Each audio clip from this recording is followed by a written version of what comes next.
আমি কাৰ্বি আংলং ডিষ্ট্ৰিক্ট নিশয় ছাত্ৰ সন্থাৰ নেতৃত্বত তথা আমাৰ অগ্ৰণী বড়ো সংগঠন আছে আমাৰ কাৰ্বি আংলং ডিষ্ট্ৰিক্টৰ আৰু লগতে আমাৰ কাৰ্বি আংলং ডিষ্ট্ৰিক্টৰ সকলো আমাৰ আঞ্চলিকৰ নেতাসকল আছে আৰু লগতে আমাৰ শুভাকাংক্ষীসকলো আমাৰ এই ধৰ্ণা কাৰ্যসূচীত অংশগ্ৰহণ কৰিছে। উদ্দেশ্যটো একে, আমি আমাৰ বহু বছৰীয়া দাবী শিক্ষাৰ অধিকাৰ আৰু লগতে 2020 বৰ্ষত যি মানে নতুন শিক্ষাবৰ্ষৰ জৰিয়তে মানে মাতৃভাষাৰ মানে বিদ্যালয়বিলাকৰ যি উন্নয়ন সৰ্বাংগীন উন্নয়নৰ কাৰণে অসম চৰকাৰে যিসমূহ ব্যৱস্থা ল'ব লাগিছিল সেই ব্যৱস্থাবিলাক আখৰে আখৰে পালন কৰাত বহু মানে পূৰণ কৰিবলৈ বাকী আছে আৰু লগতে লেহেমীয়া গতিৰে তেওঁলোকে আগবাঢ়িছে। কিয়নো প্ৰায় মানে আমাৰ যিবিলাক মানে বড়ো মাধ্যমৰ মানে বিদ্যালয় আছে সেই বিদ্যালয়সমূহৰ যি মানে স্থায়ী সমাধানৰ কাৰণে অসম চৰকাৰে মানে যিখিনি মানে কাৰ্যপন্থা ল'ব লাগিছিল 6.3 মানে বিটাৰ একৰ্ডৰ 6.3 মানে ক্লজত বড়ো মিডিয়ামৰ যি মানে উন্নয়নৰ লগতে প্ৰভিন্সিয়েলৰ মেটাৰ শিক্ষক নিযুক্তৰ মেটাৰ আৰু লগতে সৰ্বাংগীন যিটো উন্নয়নৰ যিটো মানে ব্যৱস্থা কৰিব লাগিছিল তেওঁলোকে সেইখিনি কৰা নাই।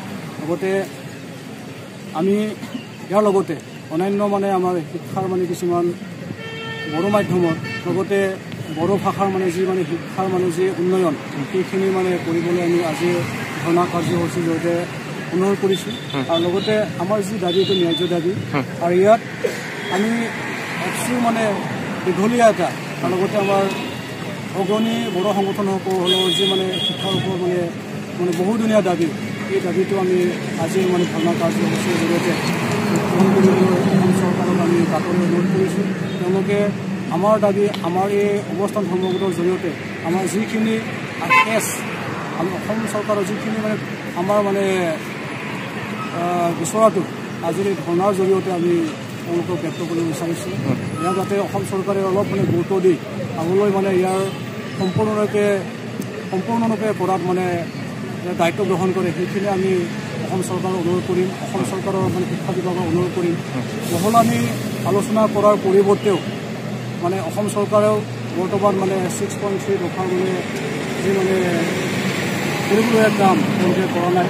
এতিয়াও মানে আমাৰ কাৰ্বি আংলঙতে হওক বা মানে অসমৰ যিমানখিনি মানে আমাৰ বড়ো মিডিয়ামৰ মানে স্কুল আছে ভেঞ্চাৰ স্কুল আছে এই ভেঞ্চাৰ স্কুলৰ যিটো মানে প্ৰাদেশিকৰণৰ ব্যৱস্থা কৰিব লাগিছিল সেইখিনি তেওঁলোকে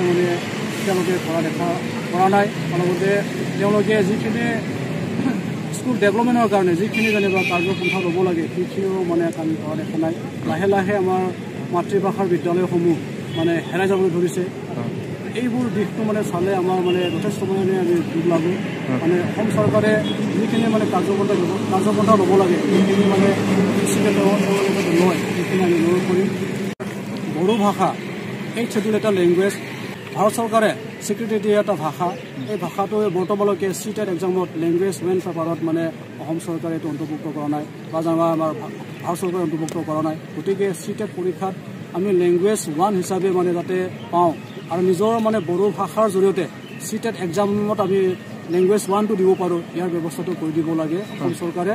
অসম চৰকাৰৰ নেতৃত্বত যাতে সেইখিনি কাম হয় সেইখিনি আমি অসম চৰকাৰক কাকতৰে অনুৰোধ কৰিছোঁ।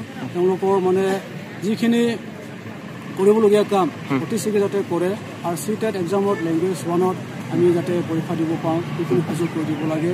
আৰু ইয়াৰ লগতে SCRT-ত মানে বড়ো মানে ভাষাৰ প্ৰবক্তা মানে বড়ো মানে প্ৰবক্তা মানে নিযুক্তি দিব লাগে বুলি বহু বছৰৰ দাবী আছে। কিয়নো বহু ক্ষেত্ৰত SCRT-ত মানে বড়ো প্ৰবক্তা নথকাৰ কাৰণে বড়ো ভাষা প্ৰবক্তা নথকাৰ কাৰণে আমি কিছু ক্ষেত্ৰত মানে পিছ পৰি আছোঁ। গতিকে সেইখিনি ব্যৱস্থাও অসম চৰকাৰে কৰি দিব লাগে। কিয়নো SCRT নিচিনা এটা ৰিচাৰ্চ মানে ইনষ্টিটিউট এটাত যদি আমাৰ বড়ো ভাষাৰ যদি প্ৰবক্তা নাথাকে আমাৰ বড়ো ভাষাৰ উন্নয়নৰ কাৰণে যদি কাম কৰিবলৈ সুযোগ নাপায় বড়ো মানে শিক্ষাৰ এটা পৰিৱেশ গঠন কৰাত বা ইয়াক মানে প্ৰশিক্ষণ দিয়াৰ ব্যৱস্থা কৰিব নোৱাৰে নিজৰ মাতৃভাষাৰ জৰিয়তে তেতিয়াহ'লে আমি যথেষ্ট মানে পিছুৱাই যাম। গতিকে সেইখিনি সুবিধাও SRT-য়ে যাতে আমাৰ বড়ো ভাষাৰ প্ৰবক্তা যাতে অসম চৰকাৰ নিযুক্তি দিয়ে আৰু শিক্ষাৰ পৰিৱেশ গঠন কৰাত যাতে আমাৰ সহায় কৰে সেইখিনি আমি অনুৰোধ কৰিম। আমাৰ যথেষ্ট মানে 15টা দাবী আছে। ইয়াৰ উপৰিও মানে এডিশ্যনেল কিছুমান দাবী আছে। এই দাবীসমূহ মানে অসম চৰকাৰে পূৰণ কৰিব লাগে বুলি আজি অৱস্থান ধৰ্মঘটৰ জৰিয়তে আমি কাকতৰে অনুৰোধ কৰিছোঁ। আৰু ইয়াৰ লগতে যিহেতু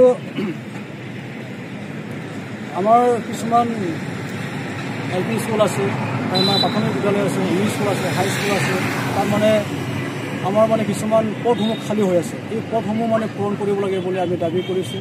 কিয়নো আমি আমাৰ কাৰ্বি আংলঙত দেখা পাই আছোঁ, আমি নিজে মানে ইয়াত মানে প্ৰত্যক্ষভাৱে মানে ইয়াত আমি কাম কৰি আছোঁ যে কি এতিয়া মেক্সিমাম আমাৰ বড়ো মিডিয়ামৰ যিবিলাক LP স্কুল আছে, এই LP স্কুলবিলাকত মানে এজনীয়া শিক্ষকৰে মানে বিদ্যালয়টো চলি আছে। যথেষ্ট মানে এতিয়া জটিল মানে পৰিস্থিতিৰ মানে সৃষ্টি হৈ আছে। কিয়নো এজন শিক্ষকে গোটেই মানে 5টা ক্লাছ শিক্ষাত মানে যথেষ্ট মানে অসুবিধা হয়।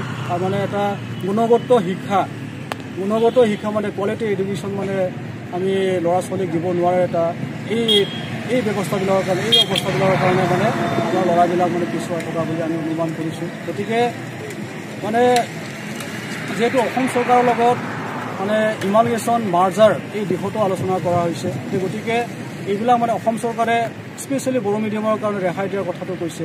গতিকে এতিয়া আমি বিচাৰিছোঁ কি আমাৰ মানে LP স্কুলবিলাকত যিবিলাক মানে খালী হৈ আছে পষ্টবিলাক, এই খালী পষ্টবিলাকক অতি শীঘ্ৰে নিযুক্তি দিব লাগে, যাতে আমাৰ ল'ৰাবিলাক মানে এটা গুণগত শিক্ষা লাভ কৰিব পাৰে আৰু স্কুলৰ মানে শৈক্ষিক এটা পৰিৱেশ যাতে সৃষ্টি হয়, সেইখিনি আমি আশা কৰিছোঁ।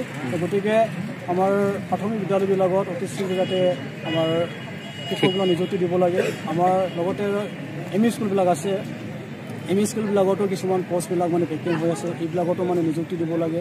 হাই স্কুলতো তেনেকৈ মানে কিছুমান পষ্টবিলাক মানে ভেকেণ্ট হৈ আছে, এই পষ্টবিলাক যাতে অতি শীঘ্ৰে মানে পূৰণ কৰে, সেইখিনি আমি অনুৰোধ কৰিম। কিয়নো আমি যদি শিক্ষাৰ পৰিৱেশ গঠন কৰিবলৈ যাওঁ, এটা মানদণ্ড, এটা উচ্চমানৰ এটা গুণগত শিক্ষা যদি আমি সৃষ্টি কৰিবলৈ যাওঁ, তেতিয়া আমাক যথেষ্ট শিক্ষকৰ প্ৰয়োজন হ'ব, ছায়েন্সৰ শিক্ষকৰ প্ৰয়োজন হ'ব, আৰু লগতে অন্যান্য মানে ছাবজেক্টৰো মানে শিক্ষকৰ মানে প্ৰয়োজন হ'ব। গতিকে এইসমূহ পদ অতি শীঘ্ৰে মানে পূৰণ কৰিব লাগে, সেইখিনি আমি অনুৰোধ কৰিছোঁ। অসমৰ কেইবাটাও মানে মডেল কলেজ হৈছে, এই মডেল কলেজবিলাকত আমাৰ বড়ো ভাষাৰ প্ৰবক্তা লেকচাৰাৰ বা প্ৰফেচাৰৰ মানে প্ৰয়োজন হয়। কিয়নো যদি সঁচাকৈ আমি মাতৃভাষা যদি আগুৱাই লৈ যাব হ'লে আমাৰ এই দিশতো আমি শিক্ষক নিযুক্তি দিব লাগিব। যদি শিক্ষক নাথাকে আমাৰ মাতৃভাষাটো কেনেকৈ আমি আগুৱাই লৈ যাম। আৰু স্কুলবোৰত বা যেনিবা প্ৰাইমাৰী লেভেলত, হাইস্কুল লেভেলত যদি আমি শিক্ষক নিযুক্তি কৰিম, আপাৰ লেভেলত হায়াৰ এডুকেশ্যনৰ কাৰণে যদি আমাৰ শিক্ষক নাথাকে, তেতিয়াহ'লে আমাৰ ল'ৰাবিলাক মানে আধৰুৱা হৈ থাকিব। গতিকে মডেল কলেজবিলাক যিহেতু যথেষ্ট উন্নত প্ৰযুক্তিৰ এটা ছিষ্টেমত মানে তেওঁলোকে এইটো গঠন কৰিছে, গতিকে তেনে ক্ষেত্ৰত আমাৰ ল'ৰা ছোৱালীয়ে যাতে সুবিধা পায়, মানে বাজেটৰ কিবা ছেশ্যন হ'ব, তাত মানে তেওঁলোকে এইটো ধাৰ্য কৰে আৰু ইয়াক মানে আখৰে যাতে পালন কৰে, সেইখিনি আমি দাবী কৰিছোঁ। আমাৰ কাৰ্বি আংলঙৰ লগতে মানে গোটেই আমাৰ যিমান মানে এপছৰ মানে ডিষ্ট্ৰিক্ট কমিটি আছে তাত হ'ব, চেণ্ট্ৰেল কমিটিৰো ইয়াত মানে সহযোগ আছে, আৰু ইয়াৰ লগতে আমাৰ অগ্ৰণী বড়ো সংগঠনবিলাকৰো মানে ইয়াত সহযোগ আছে। আৰু ইয়াৰ আমাৰ যিবিলাক শিক্ষাৰ লগত জড়িত মানে আমাৰ ৱেল ইউজাৰবিলাক, আমাৰ শুভাকাংক্ষীসকল তেওঁলোকে আমাৰ লগত আছে।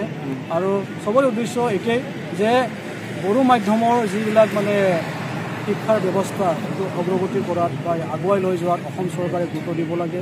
আৰু লগতে যিবিলাক আমি দাবী কৰিছোঁ, SCRTৰ লগতে হওক, SGSতে হওক, মডেল কলেজতে হওক, মডেল স্কুলতে হওক, এই গোটেই দিশত আমাক মানে শিক্ষকৰ ব্যৱস্থা কৰিব লাগে। আৰু আধুনিকীকৰণৰ লগতে ইয়াত মানে কিছুমান শিক্ষাৰ মানে সৰঞ্জামবিলাক, সা সঁজুলিবিলাকৰ যোগান ধৰিব লাগে বুলি আমি দাবী কৰিছোঁ। কিয়নো আজিৰ যিহেতু আল্ট্ৰা মডাৰ্ণ এটা বিৰাট আমি যথেষ্ট পিছুৱাই আছোঁ। গতিকে আমি কিছুমান সঁজুলিবিলাক, কিছুমান টেকনিকবিলাক, ডিজিটেল মানে কিছুমান প্ৰযুক্তিৰ শিক্ষাৰ ব্যৱস্থাবিলাক আমাৰ যাতে ভিতৰুৱা অঞ্চলৰ বড়ো মাধ্যমৰ বড়ো ল'ৰাসকলে পায়, সেইখিনি আমি দাবী কৰিছোঁ। আৰু ইয়াৰ উপৰিও আমাৰ ওচৰৰ পাজৰ যিবিলাক বিদ্যালয় আছে তেওঁলোকৰো মানে সৰ্বাংগীন উন্নয়নৰ কাৰণে আমি দাবী কৰিছোঁ। কিয়নো এই দাবী আমাৰ উচিত দাবী, যিহেতু শিক্ষা সকলোৰে এটা অধিকাৰ। আৰু লগতে 2020 বৰ্ষৰ যি মানে শিক্ষা নীতি, ইয়াৰ জৰিয়তে মানে মাতৃভাষাৰ বিদ্যালয়বিলাকক মানে আচলতে আগুৱাই লৈ যোৱাৰ যিখিনি ব্যৱস্থা কৰি দিব লাগে, সেইখিনি মানে অসম চৰকাৰে কৰিব লাগে বুলি আমি দাবী কৰিছোঁ। ইয়াত মানে অসম চৰকাৰক আমি এইটোৱে দাবী কৰিম, আমি তেওঁলোকৰ ওপৰত আমাৰ আক্ষেপটো মানে প্ৰকাশ কৰিছোঁ, যাতে তেওঁলোকে যাতে আমাৰ যি মানে ধৰ্ণা কাৰ্যসূচী যি আমি ধৰ্ণা কাৰ্যসূচী মানে গ্ৰহণ কৰিলোঁ, ইয়াৰ জৰিয়তে আমাৰ মানে তাঁতৰ অনুৰোধটো আমি প্ৰকাশ কৰিছোঁ, যাতে আগন্তুক মানে সময়ত তেওঁলোকে অতি শীঘ্ৰে মানে দাবীসমূহ পূৰণ কৰে, সেইখিনিয়ে আমি